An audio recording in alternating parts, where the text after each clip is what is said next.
Okay, so let's have this situation. A solid steel post is subjected to pure torsion. You're given the post diameter of 75 mm. Length is 2.5 meters. Shear modulus of elasticity is 78 gigapascal. What is the torsional rigidity of the post? What is the torsional stiffness? And then determine the maximum shear stress. All right, so when we are dealing with pure torsion, no? So basically in this particular problem, meron tayong post. So let's say ito yung post natin.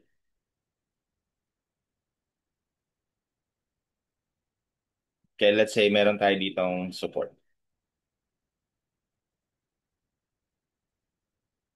Ayan, okay? Now this post is subject to torsion.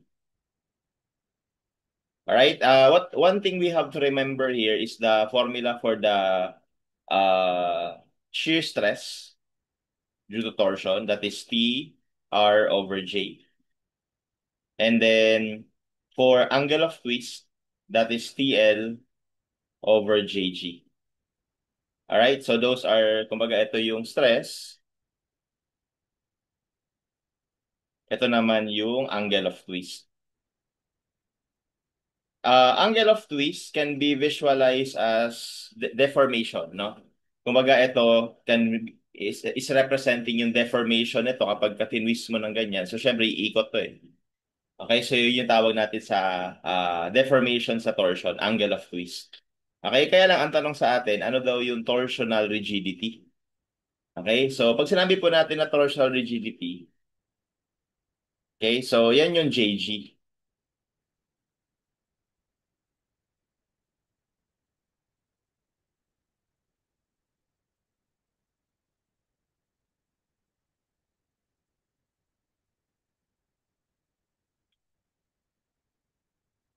Okay, and product siya ng polar moment of inertia at ng shear modulus.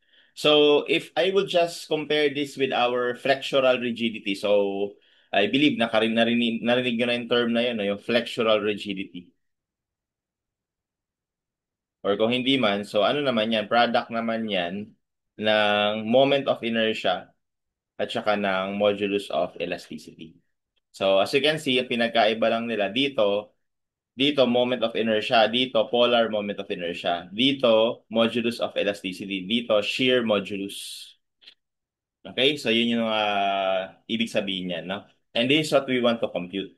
So, binigyan naman tayo ng diameter. So, makukuha natin definitely yung J. And then, binigay naman yung G. No? Ito yung G natin. So, we can solve for that. No? For number one, so, ikunin muna natin yung J. So, ang J ng circle ay pi over 64. Diameter to the fourth. Okay? So now, this direct substitution for this case kasi binigay naman yung diameter. So that is 75 mm. So 75 to the fourth. Okay? And we can compute for that. And then lastly, we can now compute for JG. That is just pi over 64, 75 to the fourth. Tapos yung G natin is 78. Okay, so here we just need to check the units, no? First of all, gusto natin dito maging kilonewton meter squared, di ba? So ito kasi magiging mm to the fourth to eh. Ito naman, pwede natin i-convert sa newton per millimeter squared, that is megapascal, no? So multiply tayo dito ng 1,000 para maging megapascal. So dito, ang magiging units natin will be newton millimeter squared. Okay? So may newton millimeter squared siya. So ngayon, para maging kilonewton meter squared, no? Para maging kilonewton meter squared, ang gagawin natin, whatever that value is, we will multiply by, di ba may value to? Hindi ko na lang muna ako compute, may value yan. I-multiply natin ng conversion kasi ito ay newton millimeter squared, yung value na yan.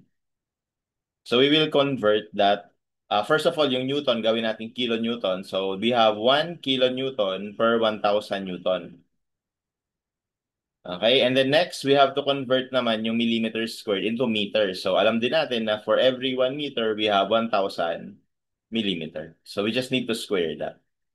So that is going to be our conversion. So that's why here we have,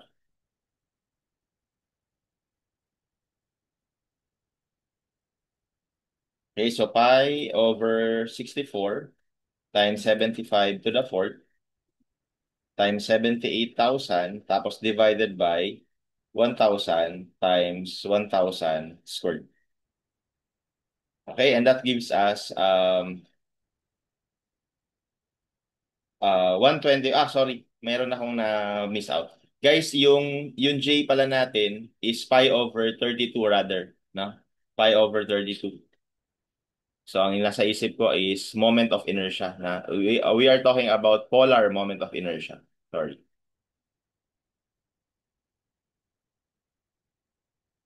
Okay, and actually yung polar moment of inertia, related siya sa moment of inertia. In fact, ang polar moment of inertia about a certain point ay equal lang sa sum ng moment of inertia about x and y. So for example, meron kang section, hinahanapan mo siya ng moment of inertia, polar moment of inertia about this point, point O. So kapag meron kang moment of inertia about x and about y, ina-add lang 'yon. Ina-add lang 'yon. Eh di ba kung circle 'yan, ang moment of inertia ng circle about y ay pi over 64 diameter to the fourth. Ang moment of inertia naman ng circle about x, ganun din. Same lang. Kaya pag pinag-add mo yan, that's why ito magiging pi over 32. So related sila in that manner, no? So medyo na overlook ko lang yung part na yon. So our J pagka circle ay pi over 32 dito the fourth. So we have here, this should be 32. Okay, so 242.29. This is already in kilonewton meters squared. Okay, and that will be our answer for the first question. Okay, 242. Next, determine the torsional stiffness. Okay, stiffness naman. Ano ibig sabihin ng stiffness? Okay, so pag sinabi po natin na stiffness, ang dapat na itatak natin dyan, from Hooke's law,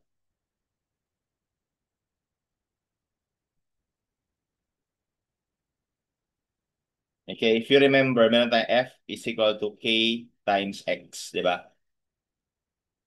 So, etong F na to, force. Etong X na to is yung deformation. Okay? Ngayon, itong K na to, usual na tawag natin dyan is, ano siya, constant, no? Spring constant, no? Parang ganun yung tawag natin. Pero sa totoo lang, ang talagang tawag dyan, yan yung stiffness. Okay, kaya pag kinompute natin yung stiffness, lumalabas, ang stiffness ay force over X. Or simply, ang stiffness ay force divided by deformation. Yan talaga yung definition ng stiffness, no? Ngayon, hindi lang yan naka-confine sa Hooke's law or sa force at saka displacement. Pwede mo in fact i-ano yan, ipasok yan sa axial, 'di ba? Axial stiffness, 'di ba? From our deformation, axial deformation formula, PL over AE. So para mapalabas natin yung stiffness, kailangan natin kunin yung ratio ng force at itong deformation na to. No, kapag ni-rearrange lang natin yan ng kaunti, lalabas lang P over delta ay equal sa AE over L. So ito naman yung tinatawag natin na axial stiffness. Okay? So that is the idea of stiffness. Ngayon, kung dito kasi hindi wag kasi natin masyadong iisipin yung formula. Kailangan la alam natin kung saan natin siya huhugutin. So kung ang axial stiffness ay axial force divided by axial deformation, ano naman kaya ang torsional stiffness? Same idea. Whatever the force that will cause a deformation, no, divided by yung deformation. Ano ang deformation dito? Sabi ko nga, that can be represented by the angle of twist. Kasi yun yung parang magiging deformation niya kapag kainikot mo to. So, ibig sabihin, ang hinahanap natin dyan is yung force na magpapaikot sa kanya, which is in this case, yung torsion, divided by itong angle of twist. Yun yung magre-represent ng stiffness natin. So, ang torsional stiffness naman,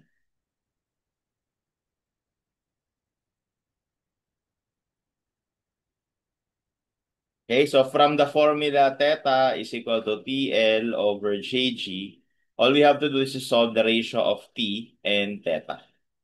That will represent the torsional stiffness. So T over theta would be equal to JG over L.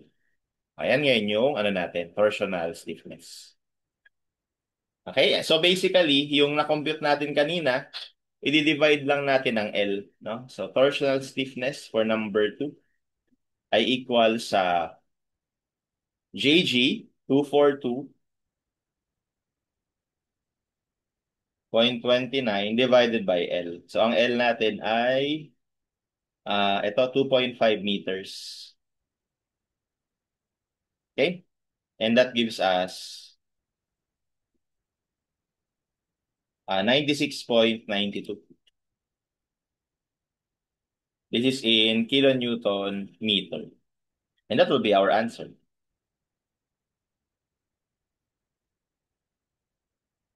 Okay, so 96.9. Okay, lastly, determine the maximum shear stress in the post if it is subject to a torque of 54 Newton meter. So for number 3, kunwari daw yung in-apply na torque ay 540 Newton meter. Ano daw yung shear stress? So ito yung shear stress. Okay, so sa formulang to naman, kailangan lang naintindihan natin kung paano siya gamitin. Etong T na to represents the applied torque. Etong J na to is yung polar moment of inertia. At itong R na to is yung radial distance. That is the radial distance of the point in consideration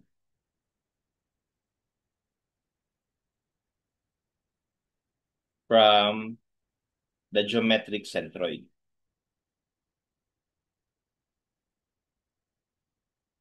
Okay? So, ibig sabihin, kung bilog yan,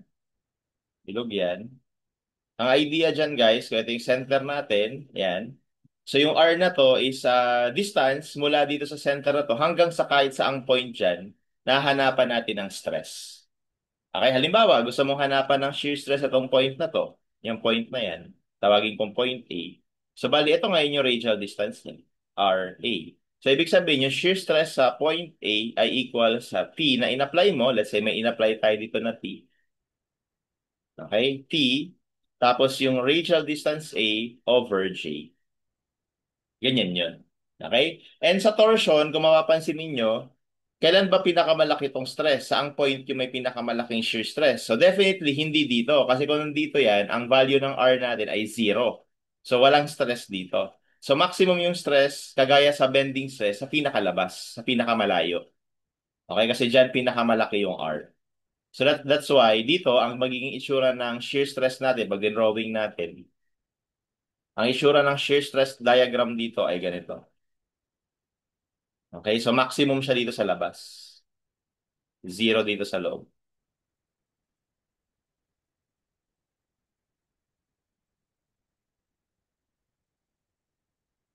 Okay? So, nasa labas yung pinakamalaki. So, that's why ginagamit natin usually dito is yung radius na mismo noong shape ng circle. Okay? So, therefore, our maximum shear stress will be equal to 540 Newton meter. Gawin ko na lang tong Newton mm, kaya nag-multiply ako ng 1,000. Tapos yung R na gagamitin natin is from the given diameter na 75, this is telling us that R is 37.5. So, 37.5 in millimeters na yan over J. So, ang J ay pi over 32 times diameter, 75 to the fourth. Okay, that gives us the maximum shear stress.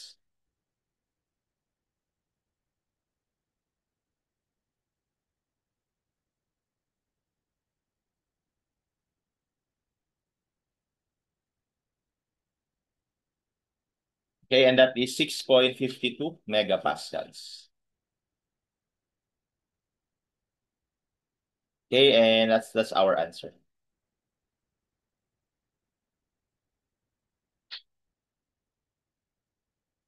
Okay? Now, if you are wondering, no, what about yung ibang formula na probably na-encounter nyo na before? So, syempre, meron ibang formula na encounter na kayo nito, pero dito lang galing yon. So, ito kasi, pwede nating ma-derive yung maximum shear stress kapag ka solid yung for solid circular section. Okay, yung maximum shear stress ay equal sa half ng diameter, 'di ba? Yung maximum R, no? So therefore, yung maximum shear stress can be derived as T times D over 2, tapos we have pi over 32 D to the fourth. So lalabas dito, ito aangat to, yung 32, pupunta yan dyan. Tapos 32 divided by 2, magiging 16. 16 T. Tapos yung isang D na to, magka-cancel dito. So cube na lang to. So over pi d cube. Probably ito yung na-encounter nyo na before na formula. Okay, pwede nyo gamitin yan, no? Pero pagka gagamitin nyo yan, the underlying assumptions are, kailangan solid circular section siya. Pangalawa, ang hinahanap mo maximum. So hindi mo to pwedeng gamitin kapag ang tinanong sa'yo, halimbawa, tanongin ka, what is the shear stress at a point, no, at a point, let's say half ng radius. Okay? Half ng radius. So, di ba ito yung radius? So, half. Nandito banda. Ano ang stress dyan? So, hindi na to pwede. Kasi ito ay pang sa labas lang. Dito sa labas. Sa outermost part. Nandyan kasi yung maximum shear stress. Okay? Kapag ka, ang isa pa namang itsura ng ano dito, ng usual na section is kapag hollow. So, ito naman, halos wala naman siyang kaibahan sa solid, ang pinagkaiba lang is yung J, dapat pi over 32 times yung outer diameter to the fourth minus inner diameter to the fourth. Okay, yun lang yung pinagkaiba kasi hollow, ganito yan eh. May butas sa gitna. Ganyan. Okay, so let's say ito yung outer diameter. So ito naman yung inner diameter. Okay? So, yan yung J. Tapos, yung formula niya for maximum shear stress, TR over J pa din. TR max over J pa din. Okay?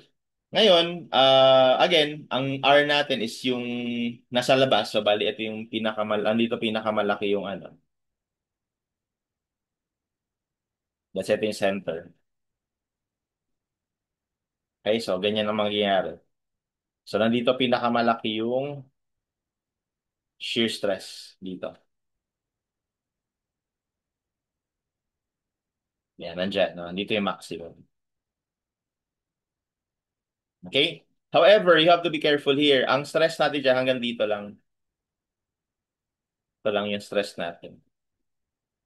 Bakit? Kasi wala namang material dito. Butas yan eh. Kaya dito, meron tayong minimum stress. Ito.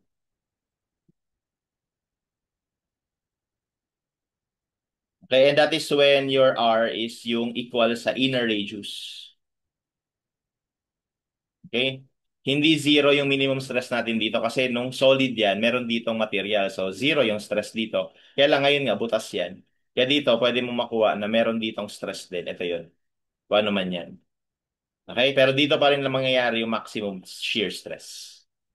Okay? So if you want to derive yung formula pagkahalo, pwede naman. Magiging ganito siya, T, tas yung R max natin is outer diameter over 2 over J pi over 32 D outer to the fourth minus D inner to the fourth. Ganyan. Tapos kapag sinimplify, halos kahawig kanina, magiging 16T D outer over pi D outer to the fourth minus D inner to the fourth. Hindi na kasi pwede mag-cancel yan. So yan na yun. Okay? So, but in this case, wala naman tayong hollow. So, we already solved the problem and that's how we solve this particular problem.